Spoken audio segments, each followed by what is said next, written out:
Take a straddle.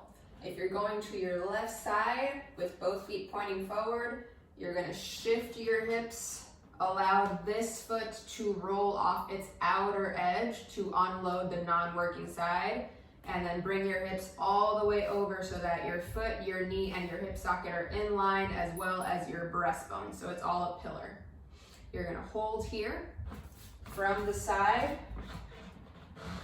we're making sure that the shin is perpendicular to the floor versus here, it's not vertical.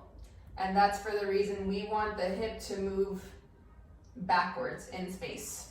So once you're here, you're doing your breaths. You're keeping a heavy contact on the heel and the big toe, especially for your left side. That's what's gonna help this shin move backwards. You're gonna feel hamstrings working and your glutes maybe feel a little bit of a stretch. You'll also feel a little bit of obliques helping you to turn to the side.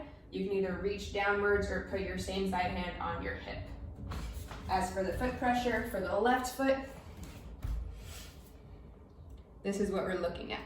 So we have big toe, and then we have outer heel. So it's kind of like a diagonal that we're trying to keep pressure. Doesn't mean the whole tripod isn't planted, so we still want ball to pinky toe, but this is where your pressure is for the left foot.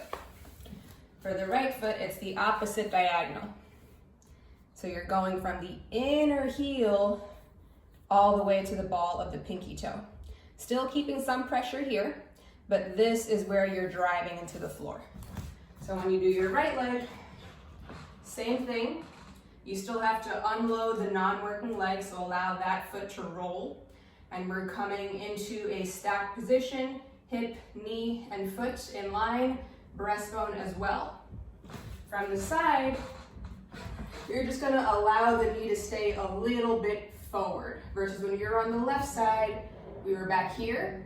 For the right side, we want the knee just a little bit forward, so kind of like a lunge. It is a lateral lunge. And then we want to feel that diagonal going from the inner heel to the ball of the pinky toe. So the arch is going to relax into the floor when you do the right side, allowed by the shin, which is slightly forward. You're doing your breaths here, making sure you keep that foot pressure. You're going to feel a lot of glute doing the right side.